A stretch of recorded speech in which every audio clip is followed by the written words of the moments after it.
তোমরা যারা প্যারাগ্রাফ মুখস্থ করো তারা তাদের নিজেদের মেধা এবং সময় দুইটা যে পরিমাণে নষ্ট করো তোমাদের দেখে আমার হতাশ লাগে।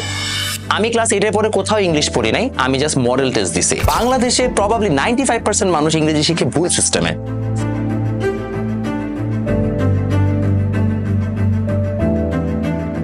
আসসালামু আলাইকুম সবাইকে। আমরা আজকে খুব একটা ইম্পর্টেন্ট টপিক নিয়ে আলোচনা করছি, যেটা হচ্ছে ইংরেজিতে কিভাবে এ প্লাস পাবা। আমাদের সময় বোর্ড পরীক্ষা 4টা হতো, PSC, GSC, SSC, HSC. Unfortunately আমি 4টাই দিয়েছি, আমি 4টাতেই গোল্ডেন পেয়েছি, আমি 4টাতেই ইংলিশে এ প্লাস পেয়েছি। তোমরা যারা আমার রেগুলার ভিডিও দেখো দেখবা আমার কথার মধ্যে ইংলিশের ছোঁয়া অনেক বেশি। ইনফ্যাক্ট একটা সময় পর্যন্ত মানুষ খুব বেশি বেশি ভাবতো যে আমি আসলে ইংলিশ ভার্সন থেকে পড়েছি। আমি আসলে বাংলা ভার্সনে আজীবন ছিলাম। আমার ইংলিশের ওভারঅল প্রোনাউন্সিয়েশন এবং বাকি সবকিছু বেটার। এটা রিজন হচ্ছে আমি ইংলিশে ডিবেট করতাম। সো ইংলিশ ডিবেটের কারণে আমার ওভারঅল সব ধরনের হচ্ছে স্পিচ এবং এলোকেন্স সবকিছু আমার বেটার হয়েছে। বাট এখানে একটা ইস্যু আছে, আমি কিন্তু গ্রামারে সবসময় ভালো ছিলাম। ইংরেজি সুন্দর করে বলতে পারার সাথে গ্রামারের কিন্তু জানা অনেক ডিফারেন্স আছে। ফর এক্সাম্পল, আমার অনেক ইংলিশ মিডিয়ামের ফ্রেন্ডস আছে যাদের থেকে হয়তো আমি বেটার গ্রামার জানি, বাট ওদের মতো সুন্দর করে আমি কথা বলি না, ওদের অ্যাকসেন্টে একটু অন্যরকম। আমার এই ভিডিওটার মূল উদ্দেশ্য ক্লাস 9 থেকে 12 এর যে বাচ্চারা প্রতিদিন আমার ভিডিওগুলো দেখো তাদেরকে শেখানো যে ইংলিশ কিভাবে শিখতে হয়। বিকজ আমি তোমাদের মতো করে ইংরেজি শিখি নাই। বিশ্বাস করো, তোমরা সবাই ইংরেজির জন্য ইংরেজির জন্য আলাদা ব্যাচ করো, আলাদা করে বই কিনো, অনেক কিছু করো, ইংরেজি নিয়ে তোমাদের নানাবিধ আয়োজন থাকে। অথচ আমি মনে হয় ক্লাস 8 এর পরে জীবনও ইংলিশ টাকা দিয়ে ব্যাচে পড়িই নাই। আমি ইংলিশ যা পড়াশোনা করেছি 8 এর পরে সেটা হচ্ছে যে সিজন ভিত্তিক। মনে করো 2-3 মাসের জন্য পড়েছি, কিংবা যেমন 11-12 যখন আমি গেছি নটরডেমে আমি পুরো টাইমে ইংলিশ পড়ি নাই। আমি শুধুমাত্র ইংলিশ পড়েছি হচ্ছে after test exam. Asif sir নামে একজন স্যার আছেন, উনি আমার সেন্ট জোসেফের টিচার। আমি আসিফ স্যারের কাছে তার বাসায় যে জাস্ট মডেল টেস্টগুলো দিতাম। স্যার আমাকে অনেক আদর করতেন, স্যারের কাছে আমি অনেক কৃতজ্ঞ অনেক কারণে। He is a very amazing guy. So ওনার কাছে হচ্ছে যে আসলে আমার লাস্টের দিকে ইংলিশ শেখা। এবং ছোটকালে থাকতে আমি হিউবার্ট স্যারের কাছে পড়তাম। ওনার সাথে অনেকদিন দেখা হয় না, স্যারের সাথে একদিন যে আমি দেখা করে আসবো ইনশাল্লাহ। যদি স্যার আমার ভিডিও দেখে থাকেন, দেখার কথা না, আপনার প্রতি আমি অনেক কৃতজ্ঞ। সেই দুজন মানুষের কাছে আমি অলওয়েজ অনেক কৃতজ্ঞ থাকবো। বাট ইংলিশ আমি কিভাবে শিখেছি, কিভাবে আমার ইংলিশের বেসিক গড়ে উঠেছে, কিভাবে তুমি চাইলে হচ্ছে ইংলিশ শিখতে পারো, এবং এই যে সারা বছর ইংরেজি পড়া লাগে এটা তোমার করা লাগবে না। প্রথমত, ইংলিশ গ্রামার শেখার ক্ষেত্রে কয়েকটা ইম্পর্টেন্ট জিনিস তোমাকে একটু জানা থাকা লাগবে। ইংলিশ গ্রামার শেখার ক্ষেত্রে আমাদের সবচেয়ে বড় সমস্যা হচ্ছে আমরা অনেক বেশি রুলস মুখস্থ করি, রুল মেমোরাইজেশন। এবং রুল মেমোরাইজেশনের ক্ষেত্রে আমি তো বলবো যে বাংলাদেশের চৌধুরী হোসেন যে বইটা বেশিরভাগ ক্ষেত্রে মানুষজন ফলো করে, এইটা মোস্ট প্রবাবলি ফলো করা হচ্ছে তোমার জন্য ডেট্রিমেন্টাল। এটা আমি বুঝতে পেরেছি যে উনি অনেক সহজ করে বাংলাদেশের বাচ্চাদের জন্য লেখার চেষ্টা করেছেন। বাট তুমি যদি আসলে বেটার ইংলিশ জানতে চাও তাহলে এই বই ফলো করাটা তোমার জন্য খুব একটা রাইট কিছু না। আমি ইংলিশ শিখেছি ছোটকাল থেকে একটা সিম্পল প্রসেস ফলো করে।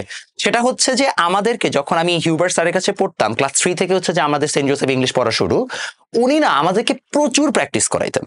প্রচুর উনি শিট দিতেন অনেকগুলো। আমার কাছে মনে হচ্ছে আমি উনি শিটগুলো জমাইতাম, এত বড় একটা পাইল হয়ে গেছিল অফ শিটস। ওই শিটে কি থাকতো, রাইট ফর্ম অফ ভার্ব বলো, সাফিক্স প্রিফিক্স বলো, অ্যাপ্রোপ্রিয়েট প্রিপোজিশন বলো, সব কিছুতে, ইভেন ক্লজের কথা বলো, সবকিছুতে উনি অনেক বেসিকটা বুঝাইছেন। বেসিকটা বোঝানোর পরে বাবা প্র্যাকটিস করো, এক্সেপশন হোক, এটা হোক, সেটা হোক, প্র্যাকটিস করতে থাকো। এত বেশি প্র্যাকটিস হবে যে একটা সময় পরে তোমার ইনটুইশন গ্রো করবে। আমার মনে হচ্ছে আমি ক্লাস 5-এ থাকতে ভয়েস চেঞ্জ শিখেছি, এবং আমি তারপরে জীবনও ভয়েস চেঞ্জ শিখে নাই। বিকজ ভয়েস চেঞ্জের যতগুলো বেসিক আছে এবং যতগুলো এক্সেপশনাল কেস হইতে পারে, সেটা 20-30টা বেশি হয়ও না। ওগুলো তুমি একবার পড়ে ফেলে এবং ইনাফ টাইম প্র্যাকটিস করে ফেলে তোমার লাইফ টাইম ভোলার চান্সেস অনেক কম। প্রবলেমটা হচ্ছে আমাদের দেশে বাচ্চাদের দুইটা জায়গায় অনেক বড় সমস্যা। এক, তারা যখন রুল মুখস্থ করে তারা প্রত্যেকটা কেসের জন্য এত বেশি রুল পড়ে যে একসময় তাদের রুলই মনে থাকে না। ফর এক্সাম্পল, তুমি ওকে আর্টিকেল পড়তে দিবা, আর্টিকেল পড়তে গেলে ও হচ্ছে যে প্রথমে তোমাকে 50টা রুল হচ্ছে যে তোমাকে স্যার ধরাই দিচ্ছে, তুমি 50টা রুলের প্রত্যেকটা বসে মুখস্থ করতেছি। It become so tiring and confusing যে একটা টাইমে তোমার মাথায় আর কাজ করে না। The best way to do it is practicing a lot of things. তুমি যত প্র্যাকটিস করবা অটোমেটিক্যালি তোমার মধ্যে ভলিউমের কারণে ইংলিশের একটা ওভারঅল বেসিক গড়ে উঠবে। কারণ তুমি করতে থাকবা, এক্সেপশন ভুল হবে, তুমি তখন এক্সেপশনটা শিখে ফেলবা। প্রবলেমটা হচ্ছে যে আমরা আসলে এইভাবে পড়ি না। আমরা পড়ি কিভাবে, স্যার যায়, স্যার আমাকে রুল মুখস্থ করায়, স্যার বলে এই রুল এটা পড়ছো না, হ্যাঁ এখন দেখো এটা এরকম হবে। তুমি ভাবো ওয়াও হয়ে গেল। সমস্যা স্যারটা তোমাকে একটা রুল পরে একটা সলভ করাইছে, 50টা রুল পরে যখন সলভ করে দিতে তখন তুমি পারবা? মোস্ট প্রবাবলি পারবা না। সো এই জন্য তুমি যদি এমন কোন স্টুডেন্ট হয়ে থাকো যে বেসিক শিখতে চাও, তাহলে প্রথমত ফাইন্ড আ গুড টিউটর, যে কিনা তোমাকে এরকম পুরান আমলের বই না পড়িয়ে অ্যাকচুয়ালি আপডেটেড ইংলিশ বইগুলো থেকে তোমাকে পড়াবে। আমি সেন্ট জোসেফে যখন ছিলাম, আমরা most probably Wren and Martin থেকে হচ্ছে যে পড়েছিলাম, এবং রেন অ্যান্ড মার্টিন খুবই অ্যামেজিং একটা বুক, বেশ আপডেটেড একটা বুক ছিল। এখন বাজারে কোন বই ভালো আমার আসলে খুব একটা জানা নেই, বিকজ ওই যে আমি যেটা বলছি ক্লাস 8 এর পর আমি জীবনে ইংলিশ আসলে পড়েই না কোনো গ্রামার বই, আমার ইংলিশ পড়া লাগে না টু বি অনেস্ট। সো তোমরা আমি জানি না কোন বই পড়ো, বা যেই বই পড়ো না কেন একটু ভালো মানের একটা বই পড়ো যেখানে প্রপারলি তোমাকে ব্যাখ্যা করা আছে। যেমন আমি তোমাকে একটা কমন মিসকনসেপশন ধরাই দিই, তোমাদেরকে প্রায় শেখানো হয়েছে না যে ইউনিভার্সিটি যদি ইউ থাকে, মানে ইউ থাকে বা ওয়া উচ্চারণ থাকে, তাহলে সেখানে নাকি হচ্ছে যে আমাদের কি হবে না, আমাদের হচ্ছে যে এ অ্যান বসবে না, এ বসবে। মানে এই কথাটা যে আমরা শিখতেছি এটার কিন্তু আমরা কোনো ব্যাখ্যাই বুঝতেছি না, যে থাক ওয়া সাউন্ড হলে এ হবে, কেন অ্যান হবে না, বাউলি তো আছে। এটার মূল রিজন হচ্ছে ফনেটিক্স এর সাথে রিলেটেড, এবং এটা আমি শিখেছি ক্লাস 6 এ থাকতে। অ্যাকচুয়ালি ইংলিশে অনেকগুলো ভাওয়েল সাউন্ড আছে, 5টা ভাওয়েল আছে, বাট ভাওয়েল সাউন্ড আছে মনে হয় 21টা না 25টা, আমি ভুলে গেছি। প্রবলেম হচ্ছে ওয়া সাউন্ডটা আসলে ভাওয়েল সাউন্ড, এটা একটা কনসোনেন্ট সাউন্ড। যখনই কনসোনেন্ট সাউন্ড থাকে, কনসোনেন্ট সাউন্ডের আগে আসলে এ বসে, ভাওয়েল সাউন্ডের আগে অ্যান বসে। এই ছোট জিনিসটা যখন আমার মাথায় ঢুকাই দিয়েছে, তখন কিন্তু আমি অ্যাকচুয়াল বেসিকটা জেনে তারপরে বাকি জিনিসগুলো নিজে নিজে শেখা শুরু করছি। আমি ডিকশনারিতে দেখবা, তোমার প্রত্যেকটা ডিকশনারির পাশে এরকম ফনেটিক্সের একটা আলাদা একটা দেখবা এরকম উদ্ভট সাইন দেওয়া থাকে। এটা হচ্ছে ফনেটিক্সের মাধ্যমে আসলে বোঝা যায় যে আসলে এটার মানে প্রোনাউন্সিয়েশনটা কি হবে, তুমি এটা দেখেই বুঝতে পারবা। ওই short sound, long sound, pronunciation, vowel, consonant, এগুলো প্রত্যেকটা জিনিস আমি ক্লাস 6 এ থাকতে হচ্ছে যে আলাদা করে একটা জায়গায় কোর্স করে শিখেছি। এখন অনলাইনে তুমি একটা সার্চ দিলে এগুলো পেয়ে যাবা। সো এই জিনিসগুলো তোমার নিজ দায়িত্বে শিখে নিতে হবে। এর জন্য ফাইন্ড আ গুড টিউটর, যে কিনা অ্যাকচুয়ালি তোমাকে বেসিক থেকে প্রপারলি জানাবে বা প্রপারলি শেখাবে।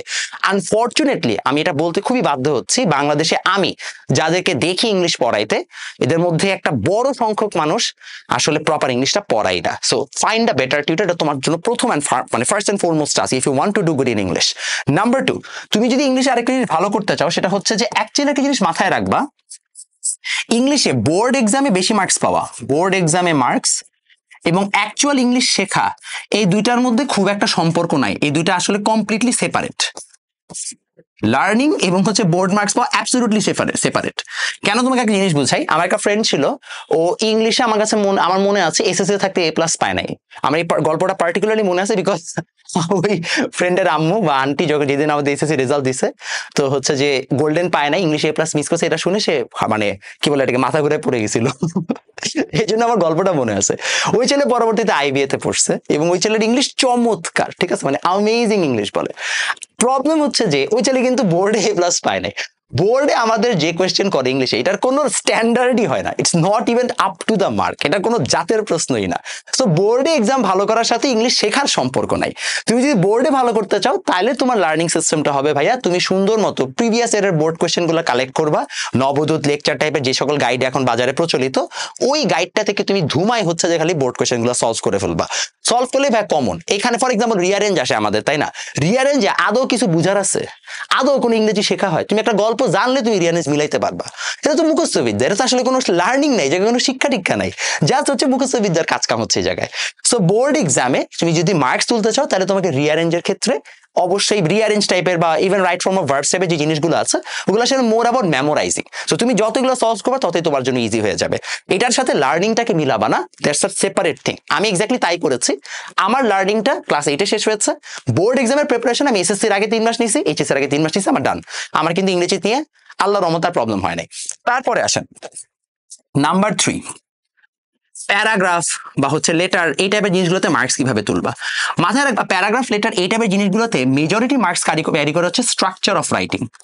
অফকোর্স তোমার ভোকাবুলারি বাড়াইতে হবে, প্রপার নাকি সেন্টেন্স মেকিং শিখতে হবে, বাট স্ট্রাকচার ম্যাটার করে আরো অনেক বেশি। স্ট্রাকচার কেন ম্যাটার করে এটা আমি বুঝতে পেরেছি অনেক পরে। যেমন আমার কিছু স্টুডেন্ট আছে, আমি এখন যেখানে অফলাইন ব্যাচ পড়াই, ওদের আমি একটা জিনিস শুনেছিলাম একবার, যে স্যার আমি টানা মানে আমাকে একটা ছেলে একবার বলেছে যে ভাইয়া আমি প্যারাগ্রাফ বারবার মুখস্থ মানে ভুলে যাই। I was like wait a minute, তুমি ক্লাস 10 এ পড়ো, তুমি প্যারাগ্রাফ মুখস্থ কেন করো? বলছে ভাই প্যারাগ্রাফ তো মুখস্থ করতে হয়। আমি তো সব প্যারাগ্রাফ মুখস্থ করি। আমি ওয়েট হোয়াট, তুমি পুরা প্যারাগ্রাফ মুখস্থ করছো? হ্যাঁ। আমি এর থেকে জঘন্য ওয়েস্ট অফ টাইম আমি বাপের জন্য শুনি না কেউ করছে। প্যারাগ্রাফ মুখস্থ আমি কেন করবো? কোনো মানে নাই। তোমাদেরকে ফ্রি হ্যান্ড রাইটিং শিখতে হবে।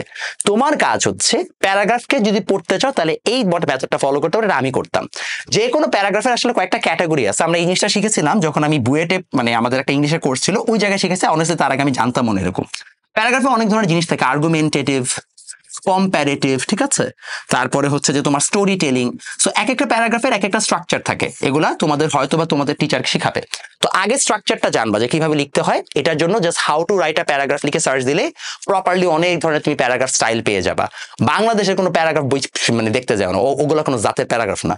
প্রপারলি শিখবা, আগে স্ট্রাকচারটা শিখবা। স্ট্রাকচারটা শেখার পরে এখন তুমি জানো কিভাবে তোমাকে লিখতে হয়। Now you need to know the content.